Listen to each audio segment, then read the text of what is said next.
the outset, I would like to extend my thanks to Mr. S.B. Tyagi, who has been the founder and the chairperson of ICISS, and Colonel Sanjay Srivastava, chairperson of CROPC, for the initiative they have taken and brought in this topic for the industry.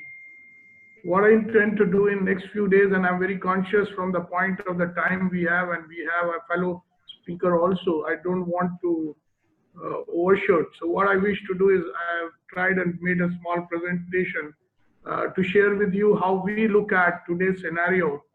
It says, starting slide says, the sudden emergence and rapid spread of a novel coronavirus, now called COVID-19, makes human understand the power of an infectious disease. I really struggled to find out what could be easy. And I found something very appropriate with these words, that what we are understanding today is the power of an infectious disease. And it may not be saying it's the biggest learning for anyone in life today. There cannot be, in my opinion, anything more learning than this, what we are going through. That way, what we're learning about this is it is a kind of an invisible enemy, and it's a frightening time globally. We are in the midst of a worldwide pandemic with even entire countries shutting down all globally. Some of us are in areas that have already been affected by coronavirus. Others are bracing for what may come, and all of us are watching the headlines and wondering what is going to happen next. But in spite of all this fear and all this happening around, it may not be wrong to say that it's mankind's spirit to fight and win against all odds. I think this is the spirit at the moment in front of us. If we may say, it says hope beyond hope is what we are trying to do. And to do anything, the most important and probably the first step is social distancing. Although each one of us understands, and I don't wish to read all this, but it all explains in very dictionary terms what social distancing is. I would, in fact, read that this eventually leads to decreasing spread, morbidity, and mortality due to the disease. In this situation, there are certain adopted facts. Health experts and government across the world have been advising people to practice social distancing to halt the spread of deadly coronavirus. In our country, India too, we are constantly being told to avoid physical contact and maintain a distance of at least 1 meter from others. Prime Minister Narendra Modi himself has talked about it repeatedly in his nationally televised address to the citizens so often. And this is where I brought the background to say that all that when they need to talk about this is how can we implement, adopt, and measure this through technology, the social distancing aspect. I, as a technical person, could probably put in this perspective the whole fear and how it's to be addressed from its first step, and what probably the technology could play a role is this. There are different aspects coming out on technology today. I'm sure most of you come across drones, artificial intelligence, robotics, telemedicines, and many more. Looking at today's topics, I would focus on something on drones, and I would focus to what today's society is looking at, and I fully agree, is Atmanirbharta, and that is made in India. Is what I would look at, in my opinion, as what today role could be played by drone, how is the potentials and how it can help.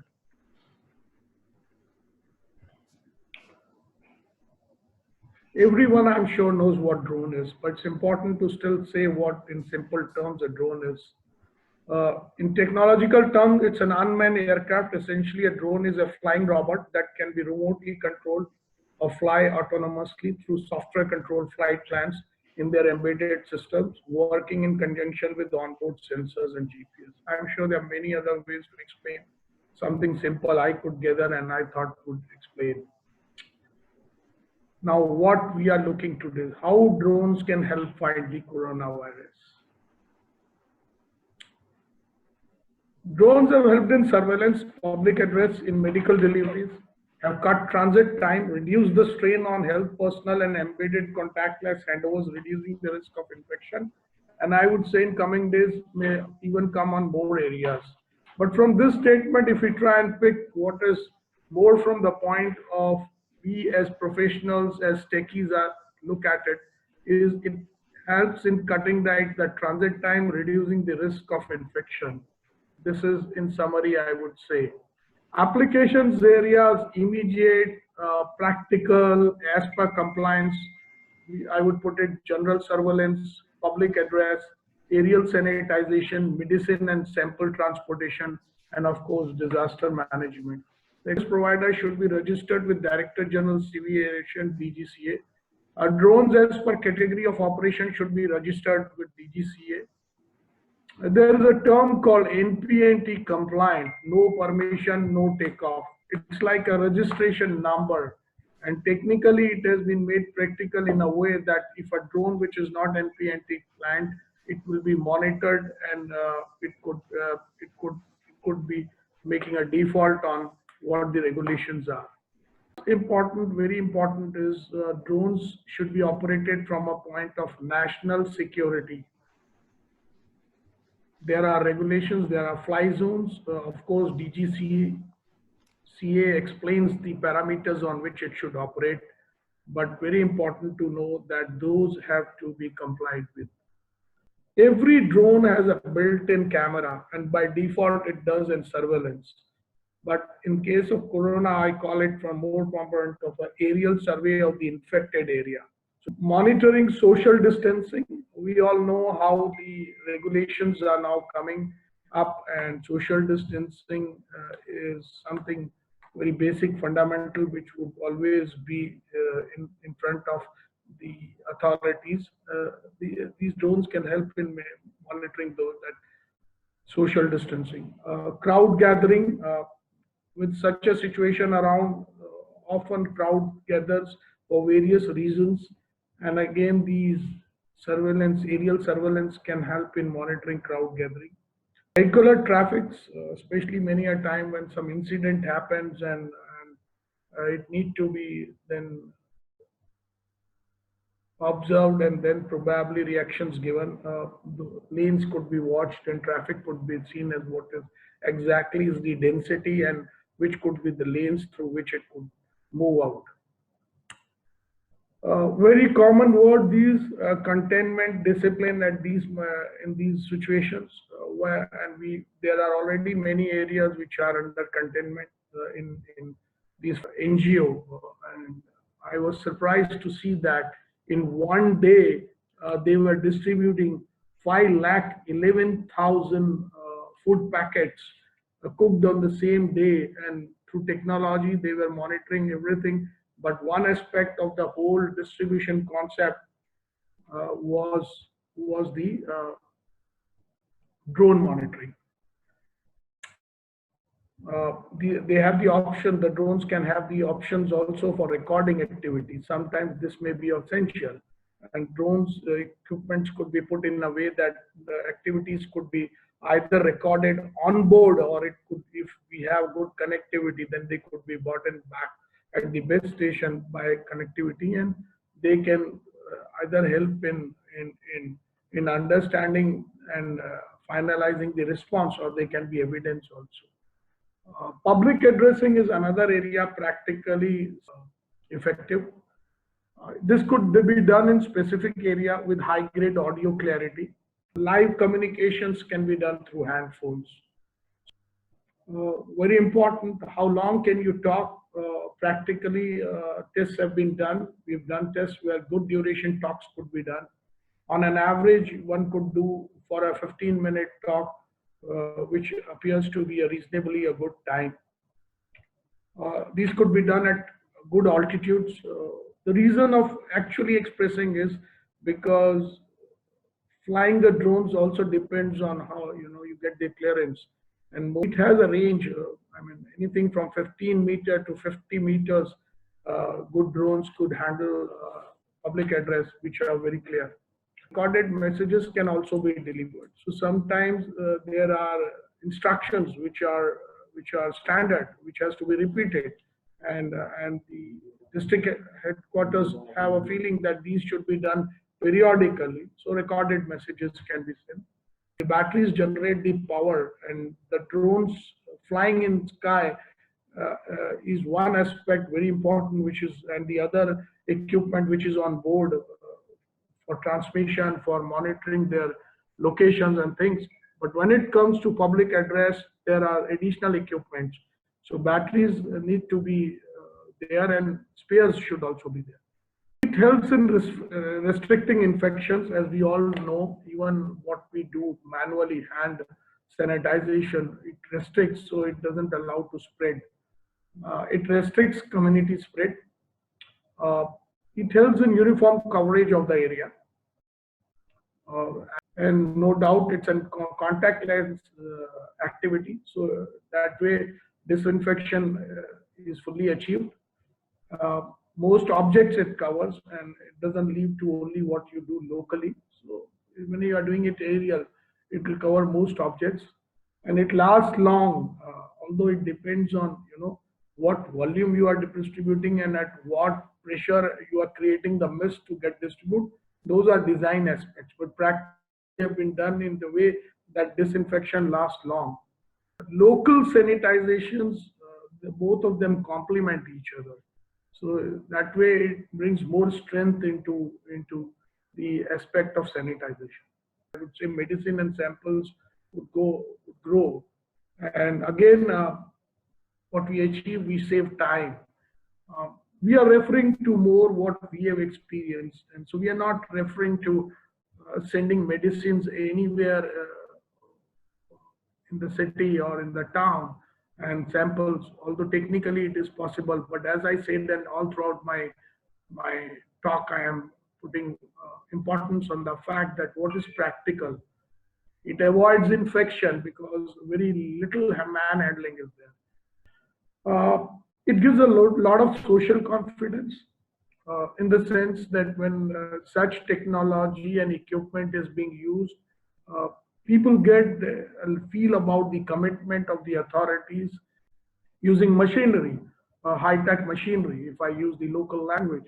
So they feel confident. Very effective in local containment zones. Again, same aspect what I said, because they are literally curfew places.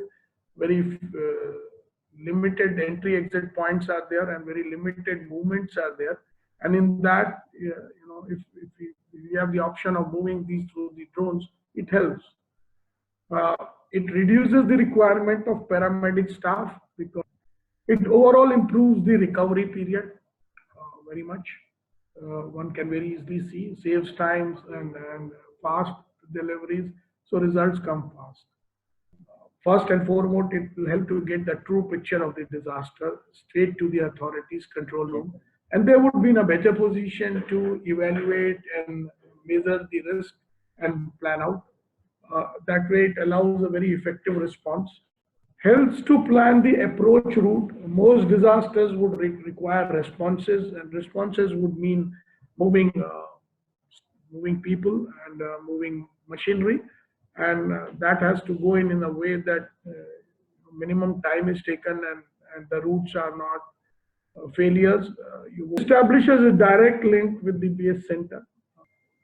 Synergizes with public address, yes, in the sense that once we get a true picture of the disaster and we know what exactly is happening, public address wise, very pinpointing specific instructions could be given, and they have been found to be very effective. The victim gets a feel about he is being looked after, and that helps a lot, because on one side he might be injured, on the other side this increases his spirit. We've also come across areas where if these things happen at night time or remote area, then some reasonable illumination could also be provided. And it can assist other public health and safety agencies in the sense that if a disaster, let us say, is a fire, major fire or a earthquake, then these drones could, as I explained above, could also help them in understanding and helping and sometime in responses also. Although delivering emergency infrastructures and supply, uh, sometimes in disasters, some specific uh, victim needs something and it's not that easy to get that in a given time period. Those can be bought in using the drones. It's again a schematic view of what I was explaining, that the link could be established and that way the communication could be done to understand what is happening.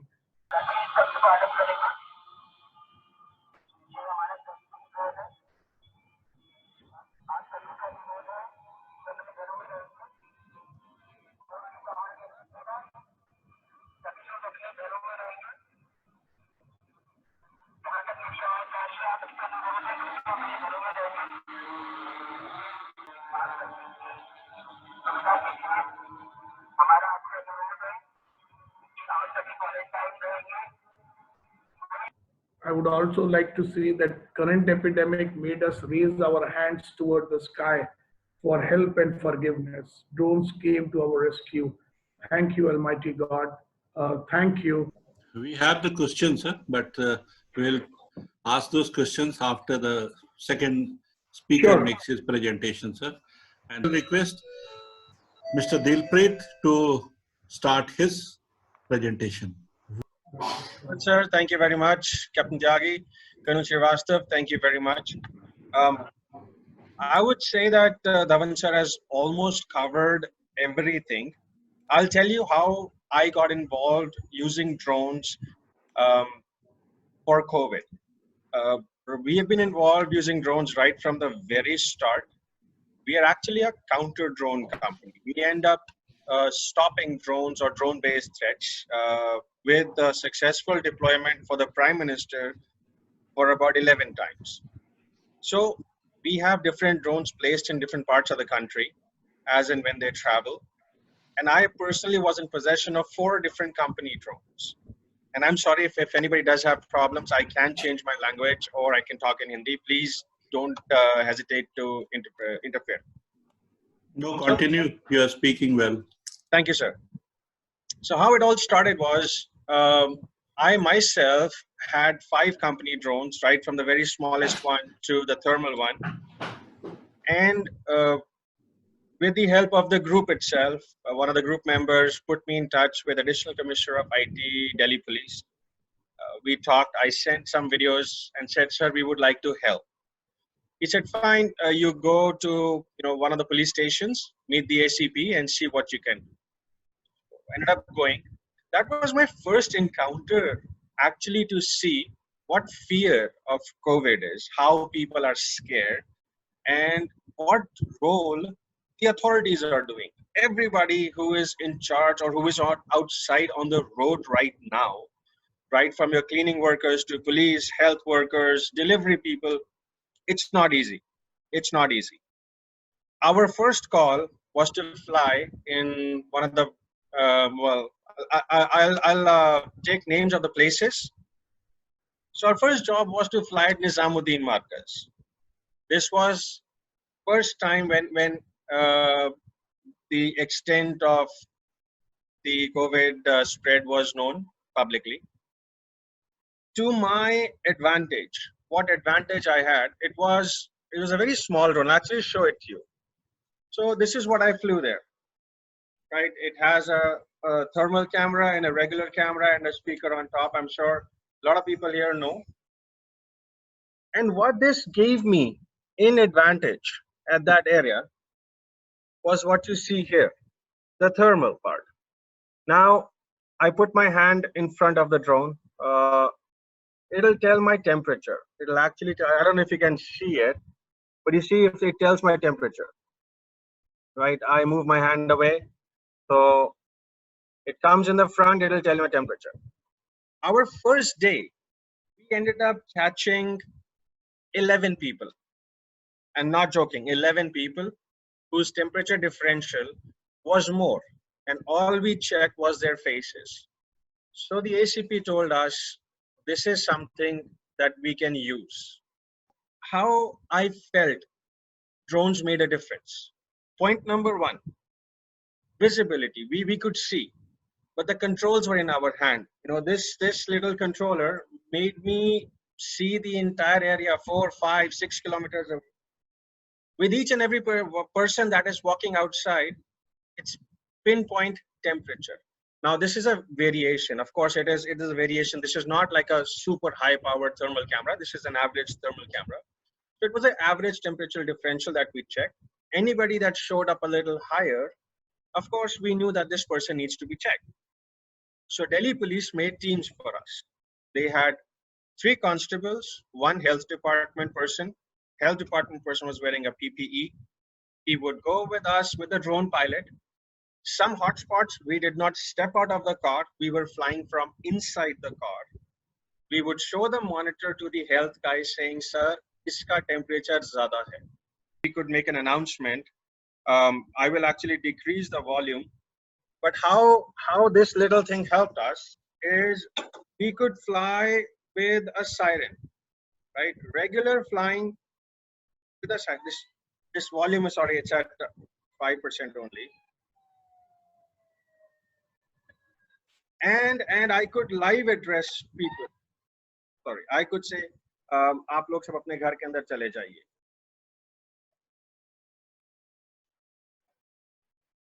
Something like that easy made life of first responders very easy. They could actually say कि साहब आप लोगों ने हमारा risk कम कर दिया. Some parts of Delhi, this narrow streets, so I took in my little baby. This little thing, it flew in. What it did, it gave deterrence, a physical deterrence to people that were trying to break the lockdown, that something out there is keeping an eye on us. We need to be careful. Second thing, it added to the safety of everyone. There was a reason that there were suspected cases in Nizamuddin and not confirmed cases in the initial days, because they were able to maintain that distance from suspected patients. The thermal scan, wherever we go nowadays, any place we enter, if at all you guys had a chance to go out, I'm sure security people have had, we scan people for their temperature. That is the first point. This flying object that I use 3 extra batteries, coming in for guards, telling them, "Arey, iska temperature zyada, isko duty pe mat rakhiyega. Please keep the other person on duty." What interesting thing happened was regular patrolling. I used a little small light. This comes with a little light also. This is extremely high power, extremely high power light that just goes on top where the speaker is. Night flying, thermal, and it gave the first responders an ability to check people in the dark, if anybody was hiding in the bushes, if anybody was trying to go for a walk. We are trying to help. We are not in here for business. We are doing this for the community. We're doing this for you. We're not charging anything. We just want you to be safe. We just want, you know, this actually to work. Now here's the interesting part. Why drones were flown in a place like Delhi? For all those who don't know, and as Dhawan sir has pointed out, there are regulations, DGCA norms, NPNT compliance. None of those laws were followed because of the pandemic, and police had no option but to fly drones in areas where they could not patrol easily. This is where drones made a difference. From there, the word spread around. Another interesting thing that drones could do, if, and I'll quote, this was not in Delhi, this was in Karnataka, a rural area in Bangalore. A lot of people had barricaded their entire city with rickshaws, with their cars, and they had started their market inside. People were actually living their lives like a normal everyday routine. They had the tailor shops open, they had the vegetable shops open. People were actually buying and selling. Everybody was out. Nobody was practicing social distancing. They made a mockery of the lockdown. We flew the drone. We told the police, sir, this is what is happening. They sent in people, sent everybody back in, locked everything back down, came back out. 1 hour later, we were told to fly again. 1 hour later, people were out again. So they said, you need to be here every day. They need to be scared. They need to know that we are watching from up top. And that's where we deployed a full team. So yes, it did make a difference for COVID. What police had an advantage was the GPS stamping, exact location, pinpoint accuracy of this place that was happening. Second advantage they had was, while we were flying, we just sent them a link, a very easy internet link through WhatsApp. Everybody clicked on that link and they were able to see what the pilot was seeing.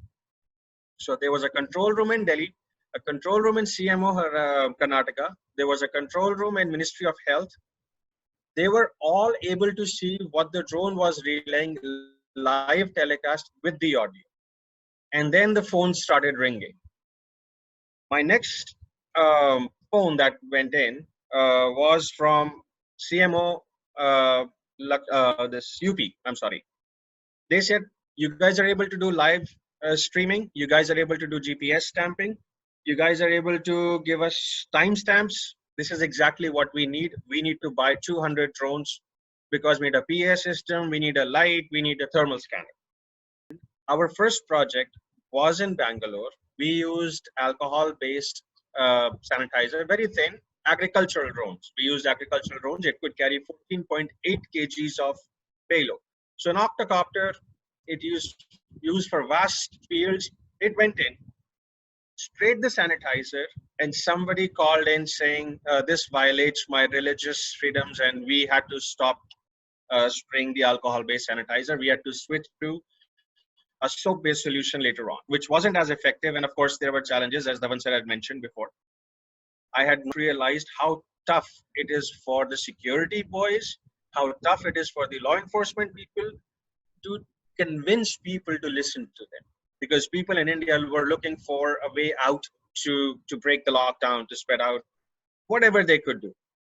And when we actually ended up using drones for this situation, it changed the entire narrative where Ministry of Civil Aviation got involved. They said, fine, we will give you permissions. This is the need of the hour. You guys can fly. And they came up with something called the Garud, which is government's portal where you can register to fly. And since then, there has been a lot of flying taking place. I started getting phone calls from my security group because my background is all security, saying they need drones for society surveillance. I have personally flown in my society in Gurgaon where the security guys, the administration knew everybody was obeying. I have flown, like I said, the smallest drone I have is this, which goes up to 100 feet. Then I flew the Mini. We have some custom-made drones, which are our own company, which we strictly use for thermal. There were some drones that we had never made public that fly on a very different frequency, not on 2.4 and 5.8. That was again for our work. And they have successfully given results in high resolution. COVID is something that is going to make a huge difference in everyone's life. But right at the onset, when the count was close to 1,100 people, when my first drone was deployed on the ground, everybody told me one straight thing: sir, this is going to expand. Everybody needs to be careful. There is no way out. He goes, no matter how much surveillance we do, it is people who need to understand, and you cannot force them to understand. Drones became known. Their capability became known. Everybody knew day and night surveillance was possible. Day and night monitoring was possible. Society, yes, this is something I would say is going to take off for sure in next 8 months. Going on commercial perspective, within about 11 days, almost 233 drones have been sold. In next 8 months, there is a foreseeable demand because security industry, healthcare workers, police, everybody knows how this is going to make a difference. Enthralling experience, I'll say. That's really well done. Thank you, sir. And we have few questions first. First question has come for the Mr. Anil Dhawan. The question is, for the purpose of usage, what type of drones you recommend? I would like to also thank Mr. Paramdeep for a very good and complimentary presentation, and I could read the experience what he has achieved, and marvelous. And uh, I really congratulate him. And it's Thank not you, sir. Thank you so much, sir. it's not easy to go and deliver in these difficult circumstances. Thank you, sir. Thank you. I think on the question is on commercial, and I think question is first from the point of what type of drones. The drones are basically classified into different categories, and depending on the payload that they pick up. So one needs to understand the payload that they are into, and they range right from anything from 200, 500 grams to very high load they can carry.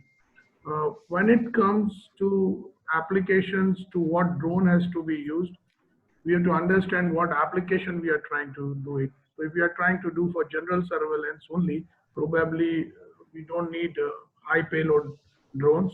And when we are trying to do applications like public address or delivery of items, then these are with payloads. Payload is the in very crude wording, it is the weight they carry.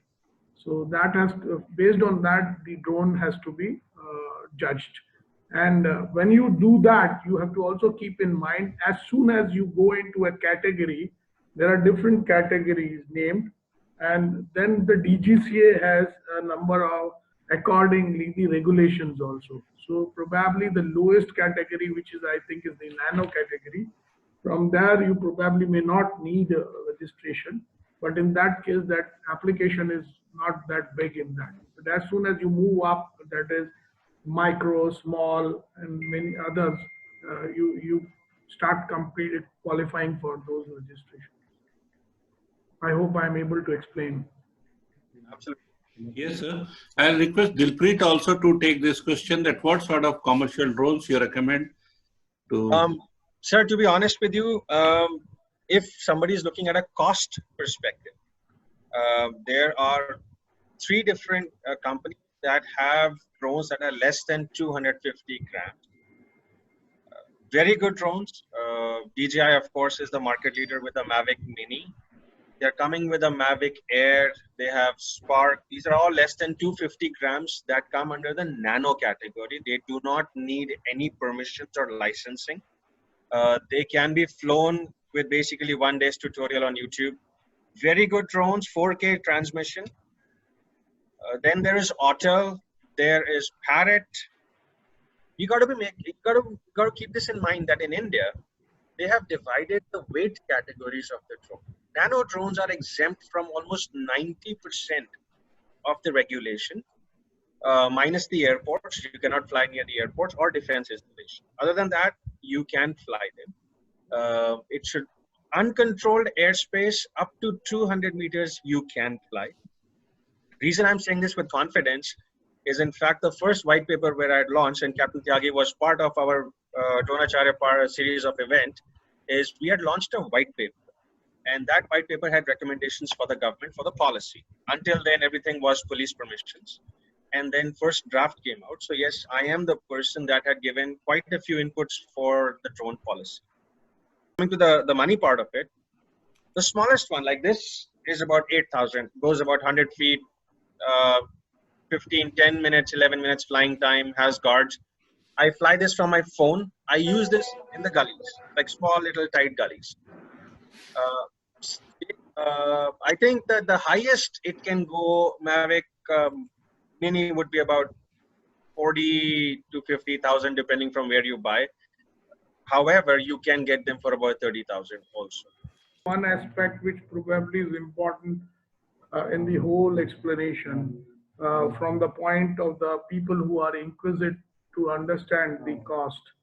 And that point is this, that drones are available. It depends company to company, models to model. But in principle, business model wise, they are available in two categories. One is an outright purchase, the other is from a service point of view. So those who are looking from a point of using drones or probably going into the business, this is very important to note that either drones are outrightly purchased, then the categories are, and then every company has their models and their cost, or what we call as OPEX models. OPEX models, you can carry, there are big tenders happening at the moment, wherein the government is looking for drones in terms of renting them out. And probably that model has a reason for it. The reason is this, that being a new technology, a new concept, when you go into OPEX, you automatically cover the performance also. You cover the maintenance also. You cover the pilot cost also. And sometimes, moving the drone from one location to the other location, there are local transportation. So both aspects have their own, I would say, advantages, but this point should also be noted that drones, when you buy drones, when you adopt drones, you don't have to look only from a point that I have to go and buy it. It depends what suits you. So there are very, very distinguished fighter pilot amongst us and a very seasoned Air India pilot who has been flying with us. Captain Bala Subramaniam, he is the Veer Chakra of 71 War. I'll request, he has a question also. And I'll request Bala sir, please go ahead, sir. Hello, namaskar to all of you. Namaskar, sir. I have always felt that the advent of drones on the world scene has been as an important milestone as powered flight itself, if not more. The talk today by Dhawan sir and Mr. Dilpreet just proves this amply, very clear, that this is here to stay, and Corona or COVID-19 has given us an opportunity to see what drones can do. My question is, looking at the size of our country and its population, for an effective use of drones, the numbers required will be very large. What is the trend? What is the movement? What is the thought of the government or private parties to make it happen?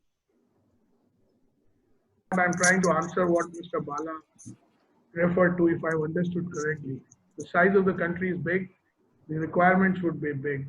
They also would be vivid in the sense that certain sector is asking for drones which are small, certain is asking which are big.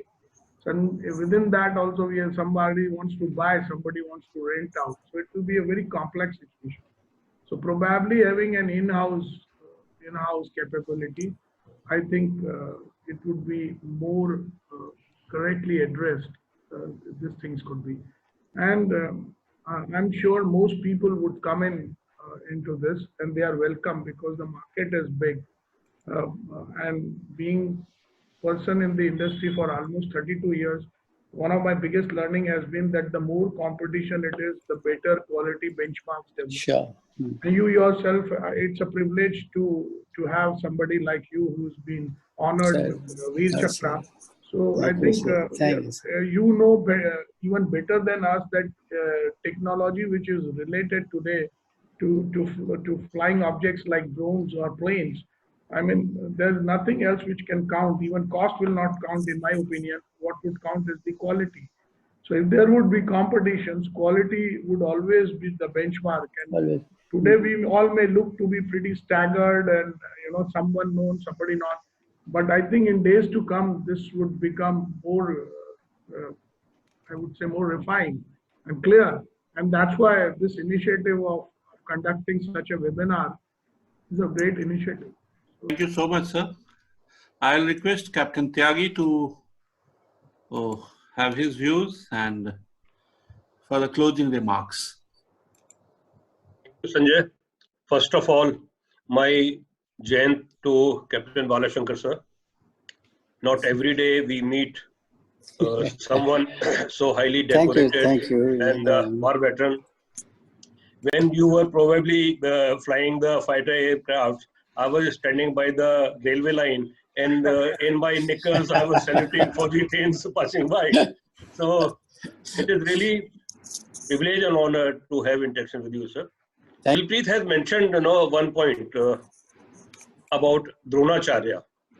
Name was very fancy, very appealing, and it did groundbreaking for novices like me to understand what actually drones are.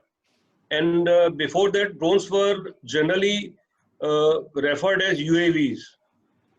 And for beginner like me, I thought that drones are something which are very, very different than UAVs. And UAVs are something which only USA flies, and we would be left with only small things called drones. I was having discussions with the industry leaders, those path breakers, and two of them are present in this webinar, Mr. Anil Dhawan and Dilpreet. Mr. Anil Dhawan, when he started his initiatives, and Mr. Jasveer Vasu, he is not here in the webinar, and he very fondly remembered that time in Facebook post that he was taken by Mr. Anil Dhawan to Uttarakhand, and that is how path breakers take initiative. Dilpreet has been associated with Dronacharya, and I think whether officially or not in the organization where he was working, for me he was very clear in the concept, in the understanding, and the entire series of Dronacharya and what went through the white paper presented to government was mostly hard work of Dilpreet. Both the experts have, when in past interacted with me and I tried to understand the technology and technicalities, I always, very frankly submitted to both of them that I come from non-technical background, and I have understanding about the logic, about the application. But when you talk about technology and send the papers, we don't security people, we don't read much, and a lot of documents if you share, no one would even open those documents. But here when you discuss, and especially through your PowerPoint presentation, through your video, through your actual showing, even showing the drones on the screen makes us realize and relate the subject which is being discussed. And I can assure you that after this webinar, there will be a video which will be shared through many platforms, social media, to the security professionals. If Sanjay permits me, I will ask two questions which can be, if there is still time. Sanjay, do I have your permission? Please go ahead, sir. I have two questions. One is, both the speakers can answer whichever way it suits. One is that if drone mid-flight is lost for some technical reasons, maybe battery, maybe certain interference in communication, how do you retrieve that drone? Do you have technology to pinpoint the through GPS or whatever, to pinpoint the loss of the drone and retrieve it? That is one question. Second question is, how do I become licensed pilot? I have drone and I want to use those drones for which no permission is required, but I suppose I still need license, and if not license, at least I need training. So these are two questions. Even though you say that you are not a technical person, I think you have asked two questions which are very important from anyone who is trying to today understand the drone industry, and they are very technical. First one is that very simple, that drone which looks to be so small, drone which looks to be so simple, and probably just having these rotors and and cameras has a many equipments on it. These are equipments which are from GPRS point of view, from GSM point of view, which keep, so there are features when such a thing happens, that in between the flight something goes wrong, then it has self battery powered GPS systems which will help it back to commit, and there are features which are programmed to bring it back home, from where it had flown. They were toys at one time, but today they are full-fledged, flying vehicles which have all the facility to navigate, to being controlled, and to being safe in what they do. Second question you asked, if I am right, was, to operate these, still there would be some licensing required. Very simple. Go to the DGFC, DGCA site, and it explains very well that in what category are you looking at, and then you apply for it. Although these days, unfortunately, that site is not operating, but I would imagine that's a temporary problem, and you will get an acknowledgement based on how you comply with things. And I think with this question, you also had one query about that. To operate, where do you really go and learn? There are institutes which actually does trainings, and you can go and do trainings, and you will get the certificates from them.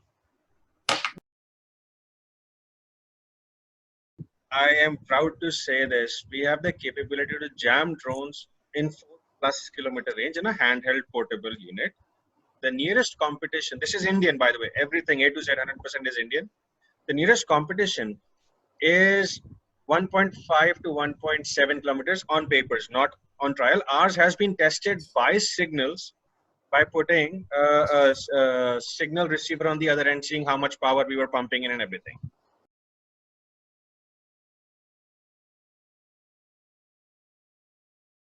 So if the drone is programmed to RTH, which is return to home, it will return to home. But when you block the RF and you block the GPS, say you're flying near Rashtrapati Bhavan and they have a system in place, and you don't know, it's accidental, and suddenly your controls stop working, your drone will keep on hovering at that place until the battery falls out or it drains out, or it is made to land, and of course then you will have repercussions.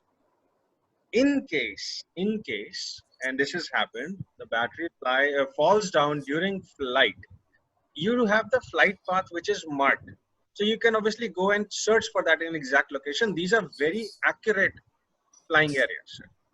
Yes, so yeah, you can retrieve that drone unless it gets flown away. It's a small drone, and high gust of wind takes it away with.